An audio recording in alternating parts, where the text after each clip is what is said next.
What's the deal with PCR tests here in China? How frequent are they? How do they work? What kind of position does it take in people's everyday lives? And why is it so important in the Chinese zero COVID policy? I'm about to share my thoughts about the PCR testing strategy here in China. Before we start, my question to you today, no matter where you're from China or from any other country, let me know how many PCR tests have you roughly taken in your life. If you're new to the channel, welcome to today's video. My name is Mark and I am in beautiful Sichuan, Chengdu. Let's get ready for today's video. I'm about to leave the house and take you into the scorching heat of Chengdu city. 39 degrees. It's another hot day here in China. It's 39 degrees.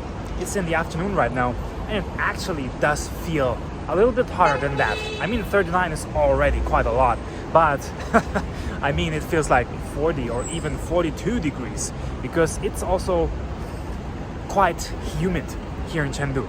I am now taking the nice shared bicycle to go and get my PCR test for the day.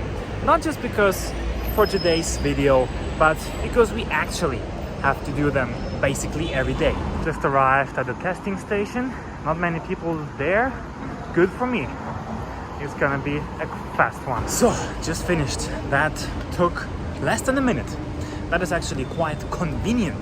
This place is very close to my home. It's next to a hospital, and they are just doing the PCR tests here basically the whole day from 9 in the morning until 5 in the afternoon. So it only took me less than a minute.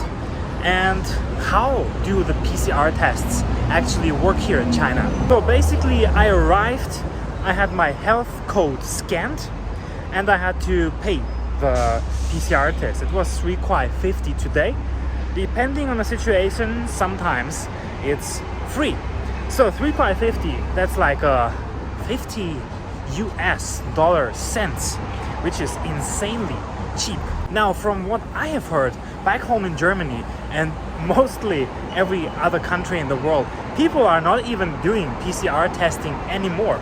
I don't know if it's correct. I haven't been out of China in a very, very long time. So you can let me know in the comments, when was the last time that you made a PCR test?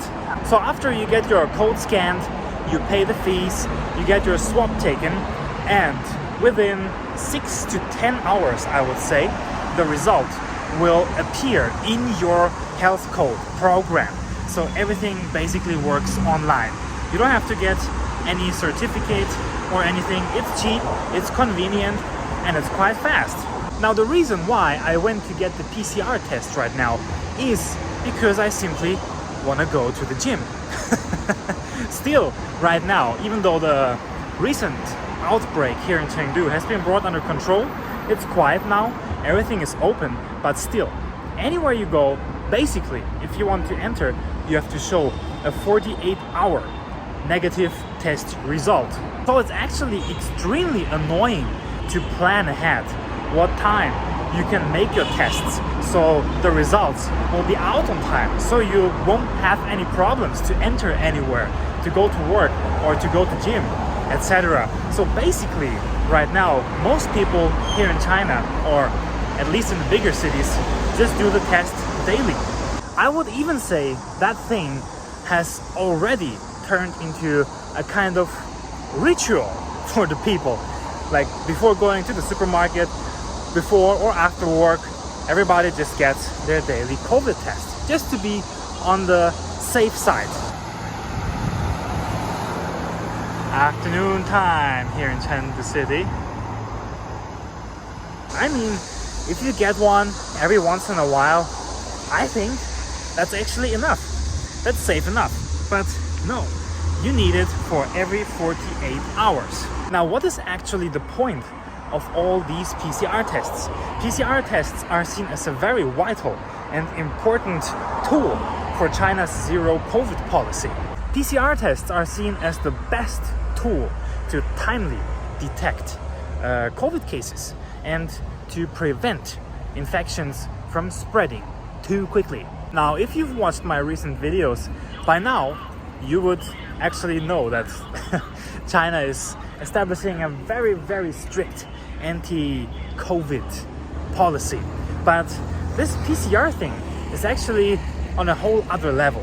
PCR testing has actually become so standardized and so common that everybody just sees it as the new normal. Another point, which is actually also quite important, is the economic perspective. PCR testing has actually become its own industry here in China. It is a possibility for many companies and businesses to earn extra money during these difficult economic times. It's also given a lot of work and employment to normal people just doing those PCR tests, administering them, taking the information and all these things. This goes actually so far to the point that PCR testing by itself is already taking up 2.5% of China's whole GDP. This is actually an insane amount of money, and it might sound quite nice actually. PCR testing, it helps the economy, it creates jobs and so on, but in my opinion there's a very big problem. Namely, PCR testing is actually not an investment. You can see it as a consumption. You're consuming something. Just imagine the economics of a PCR test. You do it, the result comes out, and that's all. You finished. You don't get anything back from it. It's not like an investment, like an infrastructure. You build roads, you build bridges, you build airports, whatever. If you invest or spend money on these kind of things, you always get something in return. But the PCR testing is basically just spending money and not really getting anything back. Building a nice new cafe here, not far away from my home. Looks good. So in my opinion, saying that PCR testing is actually helping, it's actually boosting, supporting the economy isn't quite correct.